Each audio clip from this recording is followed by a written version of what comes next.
হালের জনপ্রিয় search engine Google মার্কিন যুক্তরাষ্ট্রের বহুজাতিক ইন্টারনেট ও সফটওয়্যার কোম্পানিটির ওপর গুরুতর অভিযোগ এনে প্রতিবেদন প্রকাশ করেছে মার্কিন সংবাদ মাধ্যম ওয়াশিংটন পোস্ট। গুগল সরাসরি ইসরায়েলি প্রতিরক্ষা বাহিনী আইডিএফ ও প্রতিরক্ষা মন্ত্রণালয়কে সহায়তা করছে। স্থানীয় সময় বুধবার প্রকাশিত এক প্রতিবেদনে এ তথ্য জানিয়েছে মার্কিন সংবাদ মাধ্যম ওয়াশিংটন পোস্ট। তাদের কাছে আসা নথি থেকে জানা যায়, গুগল ক্লাউডের একজন কর্মী ইসরায়েলের প্রতিরক্ষা মন্ত্রণালয়কে প্রতিষ্ঠানটির এআই প্রযুক্তির অ্যাক্সেস দেয়, যা দিয়ে ব্যবহারকারীদের তথ্য হাতিয়ে নেয় ইসরায়েল।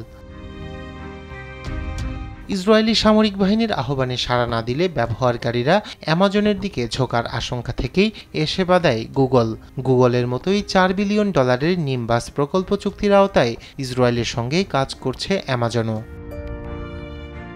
ওয়াশিংটন পোস্টের প্রতিবেদনে বলা হয়, 2023-24 সালের বিভিন্ন নথি অনুসারে গুগলের কর্মীরা আইডিএফের জন্য তাদের সার্ভার থেকে অতিরিক্ত এআই অ্যাক্সেস চেয়ে আবেদন করে।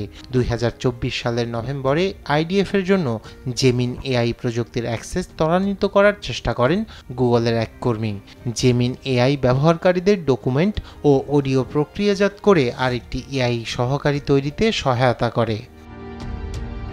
ওয়াশিংটন পোস্ট বলছে, গুগলের প্রযুক্তি ইসরায়েল কিভাবে ব্যবহার করছে তার নথিতে উল্লেখ করা হয়নি। ইসরায়েল বেশ কয়েক বছর ধরেই সামরিক ক্ষেত্রে কৃত্রিম বুদ্ধিমত্তা প্রযুক্তি ব্যবহার করছে, বিশেষ করে নজরদারি ফুটেজ বিশ্লেষণের কাজে। 2024 সালের ডিসেম্বরে ওয়াশিংটন পোস্টের আলাদা এক তদন্ত প্রতিবেদনে জানা যায়, হাবসোরা নামের একটি এআই টুল ব্যবহার করে মানুষ ও অবকাঠামো সহ বিভিন্ন লক্ষ্যবস্তু শনাক্ত করছে আইডিএফ।